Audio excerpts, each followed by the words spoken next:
ملک بھر میں ایک نئی تحریک شروع کرنے کا فیصلہ فرمایا۔ مرکزی مجلس عاملہ نے نئی تحریک چلانے کا فیصلہ کیا اور اس سلسلے میں ابتدائی طور پر 3 پروگرام طے ہوئے۔ ایک صوبہ بلوچستان کا پشین میں، ایک صوبہ سندھ کا کراچی میں، اور ایک صوبہ خیبر پختونخوا کا پشاور میں۔ قائد محترم مد ظلہ کے اس فیصلے کے بعد جمعیت علماء اسلام صوبہ سندھ کے امیر مخدوم العلماء حضرت سائیں عبد القیوم حالیجوی صاحب دامت برکاتہم العالیہ کے حکم پر صوبائی مجلس عاملہ نے کراچی ڈویژن کے 7 اضلاع کا دورہ کرنے کا فیصلہ کیا۔ جمعہ کے روز ہم نے ملیر سے آغاز کیا اور کورنگی، غرب جنوبی، کیاماڑی، غربی، وسطی سے ہوتے ہوئے آج آخری دن شرکی میں دورے کے آخری پروگرام میں شریک ہیں۔ چھوٹی تقریبات، عوامی اجتماعات، پی ایسز اور یونٹوں کی مجالس میں اگر اندازہ لگاؤں کہ آج یہ ان 7 دنوں میں 50واں پروگرام ہے جس میں شریک ہو رہا ہوں۔ میں شکر گزار ہوں اپنی صوبائی مجلس عاملہ کے اراکین، بالخصوص مولانا محمد غیاث صاحب کا، مولانا عبد الکریم عابد صاحب کا، جناب اسلم غوری صاحب کا، جناب سمیع الحق سواتی صاحب کا، کہ جنہوں نے اس دورے میں میرا ہاتھ بٹایا اور میرے ساتھ شریک سفر رہے۔ اللہ تبارک و تعالی ہم سب کی ان محنتوں کو اپنے بارگاہ میں منظور اور مقبول فرمائے۔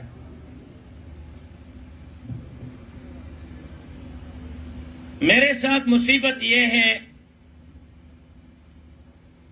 کہ میرے صوبائی مجلس عاملہ ہو یا میرے ضلعوں کے عہدیداران ہوں، ان سب کی نظروں میں دنیا کا سب سے فارغ ترین اگر کوئی انسان ہے تو وہ میں ہوں۔ میری ماتحت جماعتیں یا میرے عاملہ کے معزز اراکین کے خیال میں یہ رہتا ہے کہ نہ مجھے گھر ہے، نہ بہن بھائی ہیں، نہ والدہ ہیں، نہ بیویاں ہیں، نہ بچے ہیں، میں جن ہوں، سوتا بھی نہیں ہوں، نیند کی بھی ضرورت نہیں۔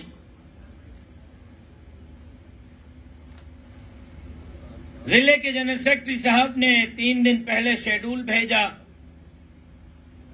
6 پروگراموں کا شیڈول تھا،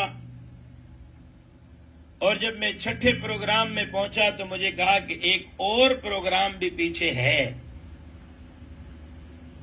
میں نے ان سے درخواست کی کہ بھائی آپ نے یہ شیڈول دیا ہے 6 پروگراموں کا، میں نے 6 کر لیے ہیں، اور میں نے پھر 11:30 بجے کہیں میٹنگ رکھی ہوئی ہے، میں نے گھر نہیں جانا، کسی اور میٹنگ میں جانا ہے، کیونکہ 11-12 بجے تک آپ کو جگاتا ہوں، پھر 1-1.5 گھنٹہ جھولی پھیلاتا ہوں، بھیک مانگتا ہوں کہ جلسے کا بھی تو 1 کروڑ روپے کا خرچہ ہے، پھر گھر جا کے کچھ اپنے آپ کو ٹائم دیتا ہوں، کچھ اللہ سے مانگتا ہوں، کچھ پھر بیوی کو منانے میں بھی ٹائم لگ جاتا ہے، ستری تو وہ بھی نہیں مانتی۔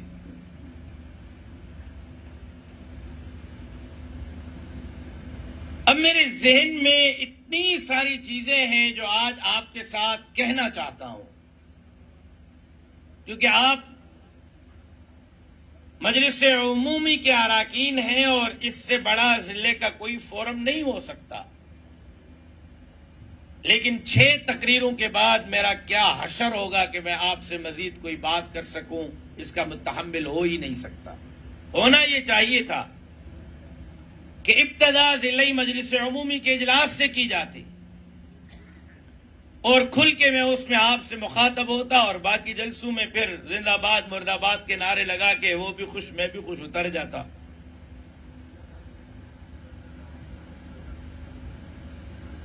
وقت کی تنگی، 6 پروگراموں کا سر پر دن کا بوجھ اور آگے مجلس عمومی۔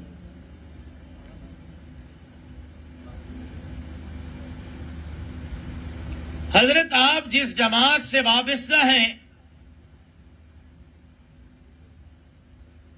اور آج آپ جس جماعت کو لے کر یہاں بیٹھے ہوئے ہیں، آج آپ جس جماعت کے امین ہیں اور وارث ہیں، یہ جماعت 100 سال کی تاریخ پر محیط جماعت ہے، اور اس جماعت کی تاریخ قربانیوں سے بھری ہوئی ہے۔ اسلاف، اکابر، علماء، صلحاء، وقت کے محدث، وقت کے مجدد، وقت کے بڑے بڑے شیخ الحدیث، شہداء اور غازیوں سے ہوتی ہوئی یہ جماعت آپ تک پہنچی ہے، اور یہ جماعت ہم نے اور آپ نے اپنے آگے والے نسل کے حوالے کرنی ہے،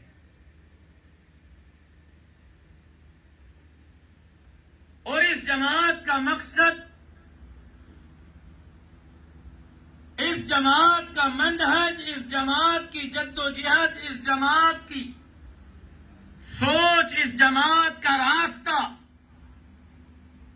اگر یہ میں کہوں تو غلط نہیں ہوں گا کہ 1.25 لاکھ انبیاء، سرور کونین، سرکار دو عالم جناب صدیق اکبر، فاروق اعظم، عثمان ذی النورین، حیدر کرار، جناب امیر معاویہ، 1.25 لاکھ صحابہ، تابعین، تبع تابعین، امام اعظم ابو حنیفہ سے لے کر حضرت نانوتوی سے لے کر حضرت شیخ الہند سے لے کر حضرت ہزاروی، حضرت درخواستی، حضرت مفتی محمود سے لے کر حضرت بیروی اور امروٹی سے ہوتی ہوئی شہید خالد محمود سمرو کے خون سے ہوتی ہوئی آپ کے اور ہمارے ہاتھ تک پہنچی ہے۔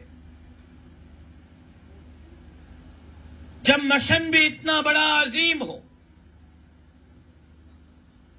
جب تحریک بھی اتنی بڑی عظیم ہو، جب سوچ بھی اتنی بڑی عظیم ہو، اور ہم تک یہ تحریک، یہ سوچ، یہ مشن گلے میں پھولوں کے ہار ڈال کر نہ پہنچی ہو، بلکہ کانٹوں کی سیج سے ہوتے ہوئے، شہداء کی قربانیوں سے ہوتی ہوئی ہم تک پہنچی ہو، تو آج ہمیں ایک سوال اپنے آپ سے کرنا ہے، میں نے کرنا ہے اور آپ نے کرنا ہے، اپنے ضمیر سے پوچھنا ہے کہ کیا ہم اکابر اور اسلاف اور انبیاء اور صحابہ اور شہداء اور غازیوں کی اس جماعت کے ساتھ وفاداری بھی کر رہے ہیں، اس کا حق بھی ادا کر رہے ہیں یا نہیں کر رہے۔ سب سے اول ترجیح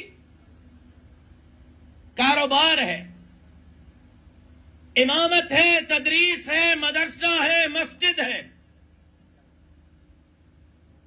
اس کے بعد وقت ملا تو اولاد ہے، گھر ہے اور آرام ہے۔ پھر دل نے اجازت دی، موڈ نے چاہا، موڈ پہ بنا تو جماعت کے کام کے لیے نکلیں گے، ورنہ کل دیکھا جائے گا۔ یہ آج اس جماعت کے ساتھ ہمارا رویہ ہے. آج میرا اور آپ کا بہترین مشغلہ یہ ہے، آج اتنے بڑے عظیم جماعت میں رہتے ہوئے آپ کا اور میرا زبردست کام یہ ہے کہ کسی کی پگڑی کیسے اتارنی ہے، داڑھی کیسے نوچنی ہے اور ٹانگیں کیسے کھینچنی ہے، کسی کو ذلیل کیسے کرنا ہے اور اس کو لوگوں کے سامنے رسوا کیسے کرنا ہے. یہ آج شہداء کی جماعت کے وارثوں کا حال ہے.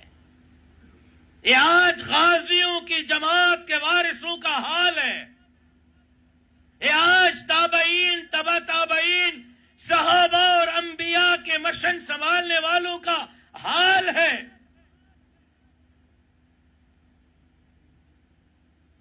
کبھی ہم نے غور کیا ہے کہ ہمارا بوڑھا شیر، ہمارا بوڑھا قائد، 72 سال کی عمر والا قائد جتنی اس جماعت کے لیے محنت کرتا ہے، کیا اس کے ایک حصے جتنی بھی ہم محنت کرتے ہیں؟ ایک حصے جتنی. 72 سال عمر ہو گئی، صبح شام انسولین لگاتا ہے. خدا کی قسم، خدا کی قسم، خدا کی قسم، مدینہ پہنچے، کمرے سے نکلے اور حاضری کے لیے جا رہے تھے تو اتنا جسم میں درد کہ چلا نہیں جا رہا تھا، نیچے بیٹھ گئے. ویل چیئر پر پورا عمرہ مولانا صاحب نے کیا ہے اور روزہ اطہر پر حاضری دی ہے. لیکن وہاں پھر آپ نے دیکھا کہ مکہ میں امت مسلمہ کا اور فلسطین کا کیس لڑتے ہوئے واپس نہیں آیا تھا، تو کل دوبارہ ریاض میں بیٹھا ہوا امت کا اور عالم اسلام کا اور مسلمانوں کا کیس لڑ رہا ہے. اور اس دوران عید بھی پڑھائی ہے، لوگوں سے عید پہ بھی ملا ہے، اس کے بعد لاہور بھی گیا ہے، اس کے بعد اسلام آباد میں رابطہ عالم اسلامی کے پروگرام میں بھی شرکت کی ہے، پشین کا بھی جلسہ کیا ہے. ہمیں بتائیں، 15 رمضان سے مولانا نے 2 مئی کے جلسے کا اعلان کیا ہے، آج 15 شوال ہے، 1 مہینہ گزر گیا ہے. ہم نے 2 مئی کے جلسے کے لیے کون سی تیاری کی ہے، کون سی تحریک چلائی ہے، کون سی جدوجہد کی ہے؟ مجھ سمیت ہم میں سے ہر ایک نے اپنے آپ کا احتساب کرنا ہوگا، اپنے آپ سے پوچھنا ہوگا. اگر ہم حق ادا کر رہے ہیں تو اللہ کا شکر ادا کرنا چاہیے، اور اگر نہیں تو پھر خدا کے لیے عام کارکن بنو، عہدے چھوڑ دو. ورنہ آج میں پوچھوں یا نہ پوچھوں، مولانا صاحب پوچھے یا نہ پوچھے، قیامت کے دن آپ کو، شہداء کو، اس عہدے کا اور غازیوں کو، اولیاء اور اتقیاء کو جواب دینا ہوگا کہ آپ نے ان کے مشن کے ساتھ کیا کیا ہے، آپ نے ان کے جدوجہد کے ساتھ کیا کیا ہے، آپ نے ان کی تحریک کے ساتھ کیا کیا ہے. جمعیت علماء کا مقصد کیا ہے؟ جمعیت علماء چاہتی کیا ہے؟ اللہ کے دھرتی پر اللہ کا نظام، یہ خطہ ہمارا جو آج ہندوستان، پاکستان اور بنگلہ دیش کے نام سے مشہور ہے اور جانا جاتا ہے اور معترف ہے، لوگ اس کو اسی سے جانتے ہیں. یہ کسی زمانے میں بر صغیر کہلاتا تھا، اور اس بر صغیر پر انگریز نے اپنے پنجے گاڑے. انگریز نے اس زمین اور اس خطے پر قبضہ کیا. ہمارے اسلاف اور اکابر کھڑے ہو گئے.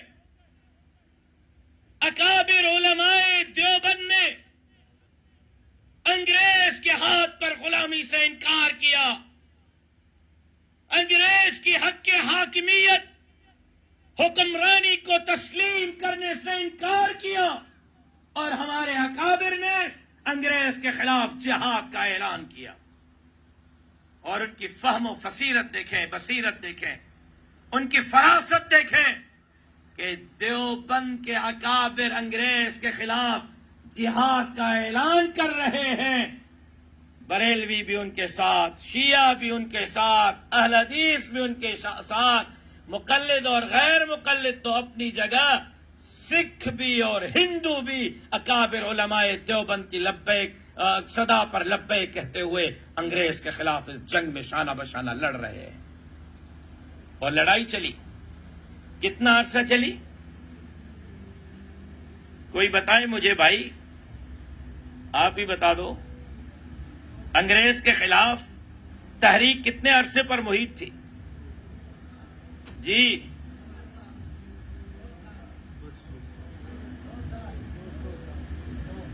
200 سال کے قریب ہے.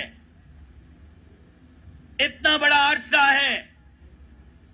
سنو ذرا توجہ سے سنو. طویل ترین جدوجہد کے بعد جب انگریز کو اندازہ ہوا کہ اب ہم اس خطے میں نہیں رہ سکیں گے، ہمیں یہ خطہ خالی کرنا ہوگا، اس خطے سے بھاگنا ہوگا، نکلنا ہوگا، تو ان کے خلاف تحریک کی قیادت کس کے ہاتھ میں تھی؟ بولو بھائی، میں نے ابھی کہا کہ ہمارے اکابر کے ہاتھ میں، علماء دیوبند کے ہاتھ میں قیادت، لیڈرشپ ہمارے ہاتھ میں تھی، اکابر علماء دیوبند کے ہاتھ میں تھی. جب انگریز کو اندازہ ہوا کہ اب ہم یہاں پاؤں مزید نہیں رکھ سکیں گے، خطہ خالی کرنا ہے، چھوڑنا ہے، تو انگریز نے سوچا اچھا ان مولویوں کے لیے خطہ چھوڑیں، ان داڑھی اور پگڑی والوں کو اقتدار دے کر جائیں. اچھا یہ داڑھی اور پگڑی والے اس خطے پر اقتدار کریں گے ہمیں بھگانے کے بعد. انہوں نے خطے کو تقسیم کیا. ایک طرف ہندوازم کا نعرہ لگایا تو دوسرے طرف پاکستان کا مطلب کیا، لا الہ الا اللہ کا نعرہ لگا کر قوم کو تقسیم کیا کہ یہ اس دھرتی پر اقتدار مولوی کے ہاتھ میں نہیں جانا چاہیے، داڑھی اور پگڑی والے کے ہاتھ میں نہیں جانا چاہیے. وہاں اقتدار ہندو کے حوالے کیا. اور یہاں 14 اگست 1947 کو جس نے پاکستان کا مطلب کیا، لا الہ الا اللہ کے نام پر بننے والی پہلی ریاست کا حلف اٹھایا گورنر جنرل کے حیثیت میں، تو حلف میں کہتا ہے کہ میں ملکہ برطانیہ کا وفادار رہوں گا. حلف میں کہتا ہے. ملک بنتا ہے اسلام کے نام پر، لا الہ الا اللہ کے نعرے پر، اور اسلامی جمہوریہ پاکستان کا گورنر جنرل ملکہ برطانیہ کے ساتھ وفاداری کا حلف اٹھاتا ہے. ان کے پڑھے ہوئے آکسفورڈ کے، کیمبرج کے، لندن اور نیو یارک کے لا الہ الا اللہ کے ملک کے لیے نافذ کیے گئے. تو ہم نے کہا بھائی اسلام دو، قرآن دو، شریعت دو، اسلامی قانون اور اسلامی نظام دو. انہوں نے کہا مولویو اسلام چاہیے تو لے لو، شریعت چاہیے تو آ جاؤ، لیکن خبردار بندوق کے ذریعے نہیں، ہتھیار کے ذریعے نہیں. بندوق اٹھاؤ گے ٹیررسٹ کہلاؤ گے، فنڈامنٹلسٹ کہلاؤ گے، انتہا پسند کہلاؤ گے، طالبان کہلاؤ گے. اسلام چاہیے تو آئین کے راستے سے لو، جمہوریت کے راستے سے لو، پارلیمان کے راستے سے لو، آئین کے اندر رہتے ہوئے جد و جہد کرو. تو میرے اکابر نے کہا کہ یہ راستہ تو حضرت شیخ الہند نے عدم تشدد کا دیا، اور 100 سال سے ہم شیخ الہند کے اسی جماعت کو لے کر چل رہے ہیں. ہمارے بزرگوں نے کہا کہ یہ راستہ عدم تشدد کا تو ہمارے اسلاف نے دیا ہے. جمعیت علماء کی بنیاد عدم تشدد پر ہے. ٹھیک ہے، مولوی کے ہاتھ سے بندوق لیتے ہیں، کلاشنکوف لیتے ہیں، راکٹ لانچر لیتے ہیں، مولوی کو پہاڑ سے اتار کر ایوان بھیجتے ہیں، ووٹ کی پرچی دیتے ہیں. جمہوریت کے ذریعے، آئین کے ذریعے، پارلیمان کے ذریعے ہم مولویوں کو ایوانوں میں بٹھا کر اس ملک کو جس نعرے پر حاصل کیا گیا، یہاں محمد عربی کے شریعت کا نظام نافذ کریں گے.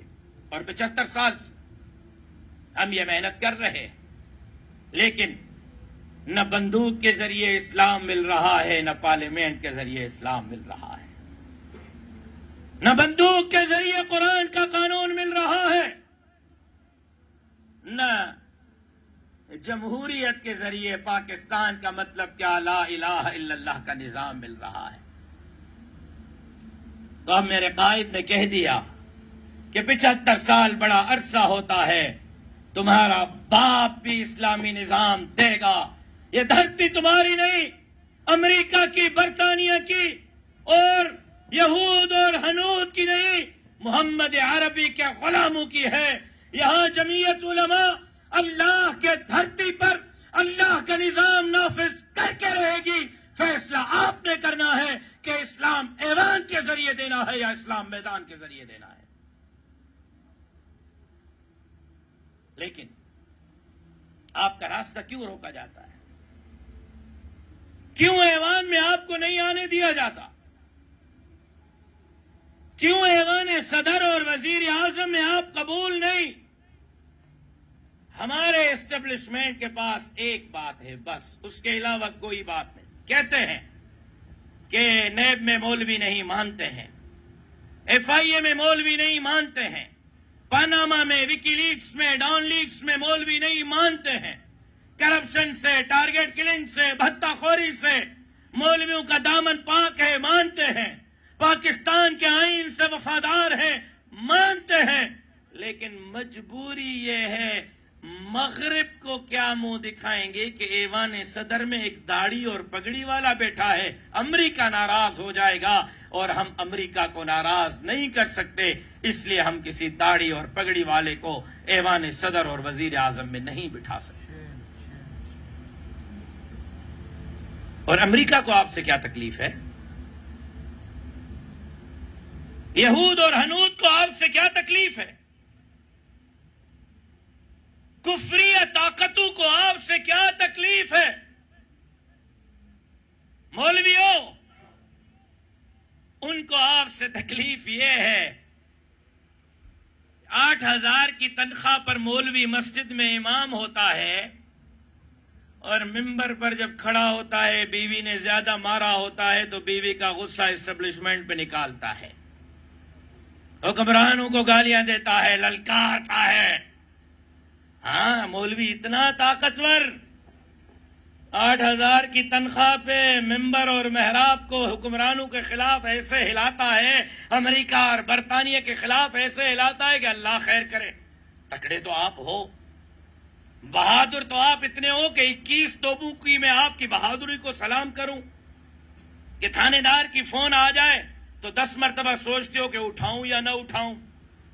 بہادر تو آپ اتنے ہو، ایس پی اور ڈی سی سے بات کرنے سے پہلے آپ پوچھتے ہو کہ بات کیسے کی جاتی ہے، پھر تھانے دار کی فون آ جائے، یس سر، نو سر۔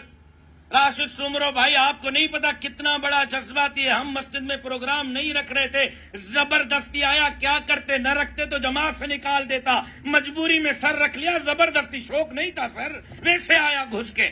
آپ کی ہمت تو یہ ہے کہ انتخابی دھاندلی کے خلاف شارع فیصل پہ میں کھڑا احتجاج کر رہا تھا، ٹھس ٹھس ہو گئی، ایک ہمارے کارکن کو ادھر لگی، ایک کو ادھر لگی، مجھے ٹانگ میں لگی، تو وہ بندے جو 50 سال سے جماعت میں ہیں، جن کو دیکھ کر مجھے حوصلہ ملتا ہے کہ ہاں بھائی، حضرت بیروی کے، حضرت امروٹی کے ساتھی ابھی تک باقی